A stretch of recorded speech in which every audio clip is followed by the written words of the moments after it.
ملت اور محترم علی صاحب جو ہمارے بڑے بھائی جناب عفیف احمد صاحب کے فرزند ہیں، میرے عزیز دوستوں اور بزرگوں، غیور نوجوان ساتھیوں، آپ تمام نے مجھ سے قبل سید عاصم وقار، وارث پٹھان اور جناب شوکت صاحب کے بصیرت افروز خطابات کو سنا۔ میں صرف آپ سے گزارش کرنے آیا ہوں کہ اتر پردیش کے آنے والے وِدھان سبھا کے چناؤ میں آپ کو اپنے اتحاد کے ذریعے اپنی طاقت کا مظاہرہ کرنا ہے۔ اتر پردیش کے آنے والے وِدھان سبھا کے چناؤ میں مجلس اتحاد المسلمین ضرور انشاءاللہ تعالی اس انتخابات میں حصہ بھی لے گی، اور جیسا کہ ہمارے صدر جناب شوکت صاحب نے کہا کہ مجلس اتحاد المسلمین اتر پردیش کے وِدھان سبھا کے 100 اسمبلی سیٹ پر چناؤ یا الیکشن لڑنے کی تیاری کر رہی ہے،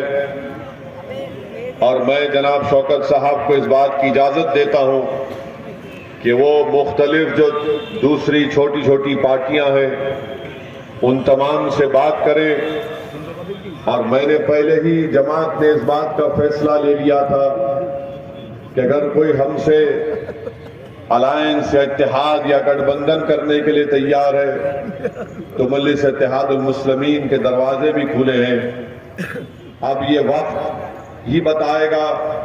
کہ مجلس کے ساتھ کون سی سیاسی پارٹی آئے گی یا نہیں آئے گی، مگر یہ بات طے شدہ ہے کہ مجلس اتحاد المسلمین اس الیکشن میں لڑے گی،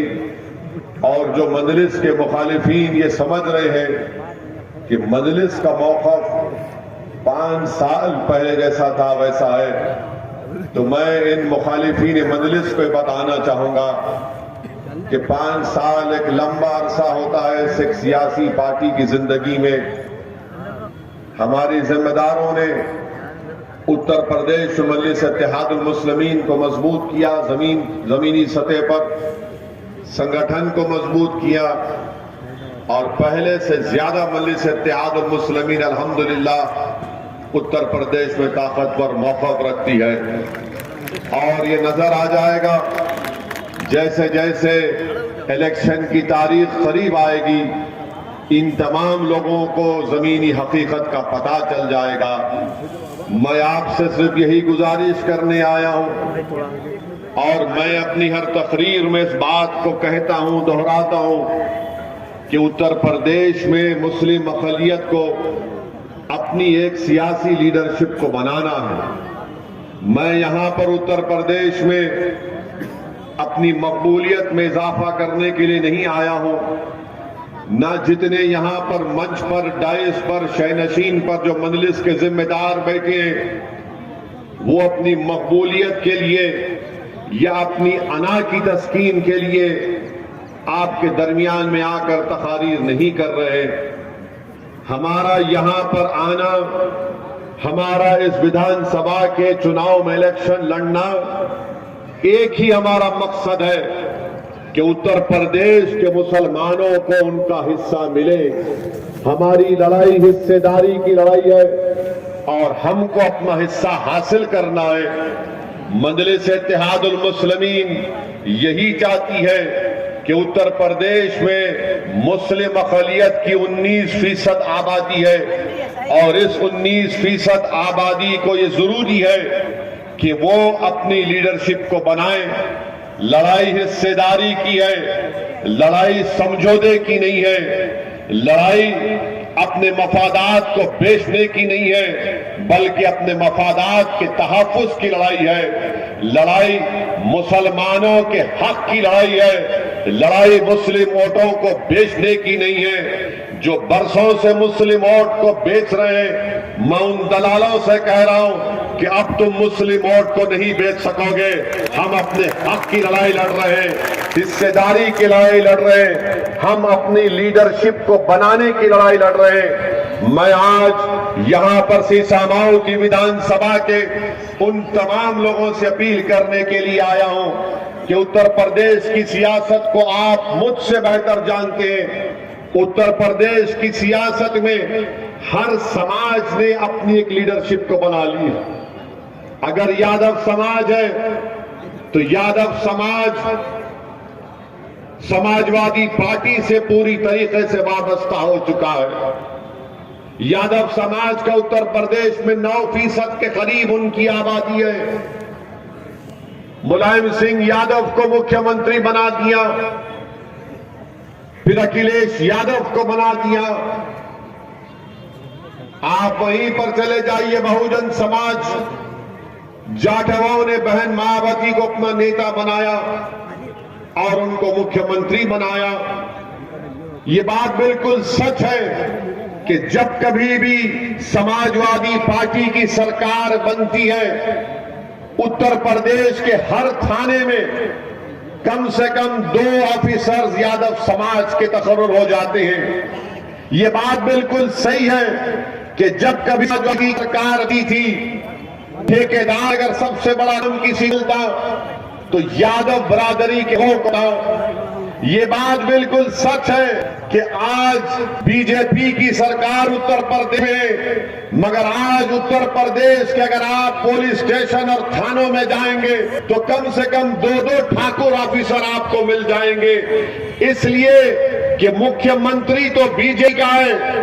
اگر راج ٹھاکروں کا ہے، نام یوگی ہے مگر دل سے ٹھاکر ہے، اسی لیے تمام ٹھاکروں کا تقرر کرتے ہیں۔ اتر پردیش کی سیاست کی حقیقت یہ بھی ہے، اگر برہمن ہے 6 یا 7% ہے مگر متحد ہے اور اپنے ووٹ کی اہمیت کو اور اپنے ووٹ کی طاقت کے ذریعے اپنے سماج کی نہ صرف حفاظت کرتے ہیں بلکہ اپنی لیڈرشپ کو مضبوط کرتے ہیں۔ اتر پردیش میں راجبھر ہے، اتر پردیش میں کرمی ہے، تو ماں اور بیٹی لڑ رہے کہ کرمی کا لیڈر کون ہے، اسی لیے انوپریا پٹیل کو نریندر مودی نے اپنا منتری بنایا۔ آگرہ کے اطراف میں فیروز آباد میں باگیل ہے تو باگیلوں نے باگیل کو اپنا نیتا بنایا، تو پردھان منتری نے باگیل صاحب کو گورنمنٹ آف انڈیا میں یونین منسٹر بنا دیا۔ میرے عزیز دوستوں اور بزرگوں، جاٹ ہے تو جاٹوں نے طے کر لیا کہ اکھلیش سے الائنس کریں گے، اور جاٹ کتنے فیصد ہے کہ 19% ہے؟ نہیں ہے، مگر آج جاٹ یہ کہہ رہا ہے کہ اکھلیش سے الائنس ہو گیا تو شاید ہمارا آدمی ڈپٹی چیف منسٹر بن جائے گا۔ ایسے تمام ذات اور برادریوں کا نام لے سکتا ہوں۔ میرے عزیز دوستوں اور بزرگوں، میں آپ سے مخاطب ہوں، میں اتر پردیش کے مسلمانوں سے کھل کر کہہ رہا ہوں، مجھے ڈرنے اور گھبرانے کی ضرورت نہیں ہے۔ میری فطرت میں یہ نہیں ہے کہ میں الفاظ چاپ کر اپنا پیغام دوں، بلکہ میں نے ہمیشہ سے صرف اللہ سے ڈر کر آپ کے سامنے حقیقت کو بیان کیا، اور آج آپ سے کہہ رہا ہوں، آپ میری اس بات کو ذہن نشین کر لیجئے کہ اتر پردیش کے مسلمان اگر آگے بڑھنا چاہتے ہیں، اتر پردیش کے مسلمان اپنی تعداد کے اوپر اپنا مقام حاصل کرنا چاہتے ہیں، اتر پردیش کے مسلمان اگر تعلیم میں آگے بڑھنا چاہتے ہیں، اتر پردیش کے مسلمان اپنے بچے اور بچیوں کو پرائمری اسکول میں پڑھانا چاہتے ہیں، اتر پردیش کے مسلمان اس بات سے تکلیف میں ہے کہ صرف 4% کے قریب 3% بچے ہمارے گریجویٹ ہوتے ہیں، تو یاد رکھو اتر پردیش کے مسلمانوں، اگر تم کو شکایت ہے ناانصافی کی، اگر تم کو اس بات کی تکلیف ہے کہ کانپور میں تم نے تاریخ ساز CAA قانون کے خلاف احتجاج کیا مگر ہمارے 3 مسلمان پولیس کی گولی سے مارے گئے، ہمارے گھروں پر آ کر پولیس نے ڈنڈوں سے ہماری گاڑیوں کے شیشے توڑے، بتاؤ اگر تمہارا کوئی نیتا ہوتا، تمہاری کوئی قیادت ہوتی، کیا اس طرح کا کوئی ظلم تم سے کر پاتا؟